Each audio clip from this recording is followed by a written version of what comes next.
Hey, what is up guys? MKBHD here. So let me tell you a quick little story. I usually don't talk about like the exact gear that I use to make the videos I go on this channel, but I am a gearhead and many of you are too, so might as well. So in 2014, last year, the camera that I was using was the Canon C100, and I'd been using that for about a year and a half, and I've been shooting all Canon stuff in the previous years, all Canon cameras, Canon T2i, 60D, 5D, and then C100, just all Canon. It wasn't even a brand loyalty or anything. There was obviously other DSLRs, Sony stuff, Nikon stuff, but I felt like Canon stuff did the job for video best. Out of sheer curiosity, I rented, because that's what people usually do with Reds, they're very expensive, I rented a Red Scarlett Mysterium X for 4 days, just rented one for 4 days to try it out. I shot some video with it. It seemed pretty nice when I was shooting video. It's obviously a lot bigger than a DSLR, but I shot some video and then I imported the footage and I saw how crispy it was, I saw the dynamic range, and then I saw the white balance slider in the editor I was using at the time, which was Adobe Premiere. And things have never been the same. Now that's a pretty big jump to make from the Canon C100 and all these Canon cameras to a Red Scarlett and this Red lineup, which is a totally different workflow, totally different process, a different style of shooting. I could go into like an hour-long rant about it. I don't want to make this video too long, but the idea is that was the entry level for the Red ecosystem now.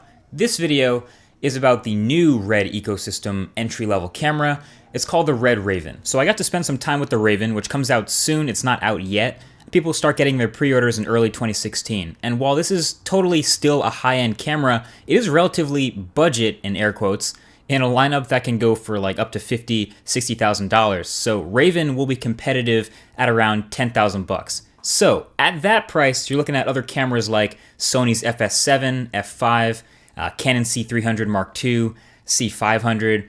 Now, what makes this Raven worth considering for people trying to decide? Well, it's the smallest and lightest Red camera ever. It's about 3.5 pounds, and it's a full metal jacket. It just screams build quality everywhere. There's absolutely no plastic to be seen. And one of their goals, I'm sure, was to get this like as light as possible without any of that plastic. So not only for solo operator like handheld stuff, but also for drone stuff and Steadicam stuff where it pays off to be light.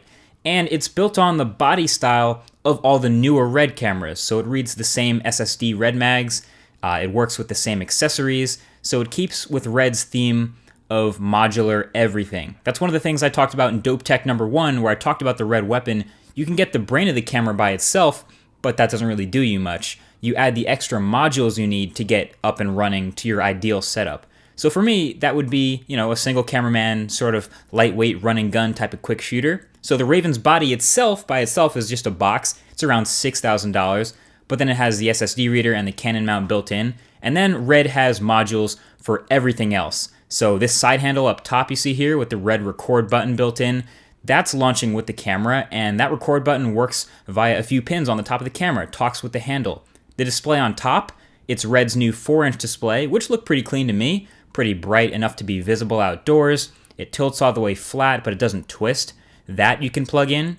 And the module on the back here is called a jetpack. It's kind of like a backpack for the camera that gets you, full-size HDMI, USB, and power to connect to a battery, or you could even just plug it straight into a wall. So there's all kinds of ways you can configure Raven as you imagine. But really, the best part of a Red camera, and like the main reason why it got me so hooked, is the image quality. Red's sensors and Red's color science is just on another level as far as my experience goes. And I've shot with a lot of the other cameras I mentioned earlier.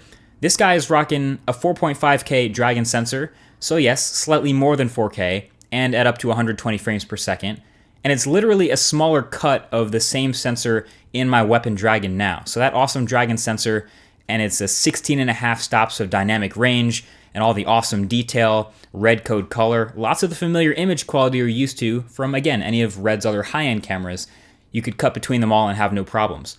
Now, I have to say this at least once during the video, it's not just the gear that makes the video at all. You guys already know that's just a part of the equation, so going out and buying this really nice camera isn't going to suddenly take your videos to the next level, although they may suddenly look a lot nicer. I'm just saying this is the tool to help you make something. At the end of the day, this Red Raven isn't what you're uploading to YouTube, it's the idea that you come up with that a camera like this can help you capture. And also, like, Raven to me is just sort of like a teaser for the rest of Red's more capable lineup, including this. This is the newly announced Red Scarlet W. Yeah, no big deal. This is just the only video on the internet of this one-of-one in the world camera. It'll come out right before the Raven in 2016, and it'll have even more of the modular features you're used to from Red's higher end stuff, like the interchangeable mounts. You can get a Nikon mount or a Leica mount on there, but also at a relatively lower price than the rest of their lineup. So just throwing that in there. So there you go, guys. That's my hands-on and impressions of the Red Raven. Too cool not to share, so I hope you guys enjoyed, and I'll see you guys in the next one with some more crispy video. Thanks for watching. Peace.